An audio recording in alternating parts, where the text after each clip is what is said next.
जी जनाब, ऐसा है कि आज 9 नवंबर आलमी यौम उर्दू के मौका पर एक बड़ा प्रोग्राम दारिल एकेडमी में मुनक़िद किया गया।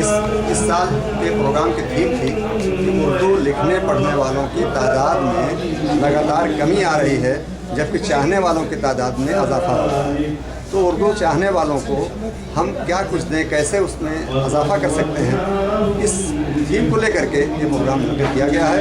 इसी पर हमने मुज़ाकरा करना चाहते आलमी उर्दू के हवाले से आप हमारे जो नौजवान तबका है उसको क्या मैसेज देना चाहते हैं? दरअसल अब जो सबसे बड़ी बात यह है, इस 9 नवंबर उर्दू डे मनाए जाने का जो सिलसिला शुरू किया वो अल्लामा इक़बाल की पैदाइश की मुनासिबत से, और अल्लामा इक़बाल के अशार हमें जो है जो नौजवानों के लिए हैं वो मशाल-ए-राह हैं, उसे हमें बाज़ाब्ता मुताले में रखना चाहिए ताकि हम अपने दीन दुनिया भलाई हासिल कर सकें। उर्दू के हवाले से जो नौजवानों की दिलचस्पी नहीं है उसके लिए मतलब क्या है?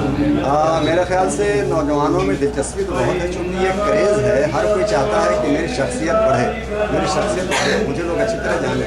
तो अंग्रेज़ी के बाद अगर कोई ज़बान यानी समाज के अंदर बोली समझी जाती है और उसकी शख्सियत समझती है, वो उर्दू है। मैं समझता हूँ कि नौजवानों में इसमें काफ़ी कुछ है और वो चाहते हैं कि अपना मुस्तक़बिल हम रोशन करें। तो नौजवान ख़ास तौर से और उर्दू मीडिया के लोग, जो मीडिया के हैं, चाहे उर्दू हिंदी इंग्लिश किसी ज़बान के हों, वो उर्दू अख्तियार करेंगे, यकीनन तरक्की करेंगे।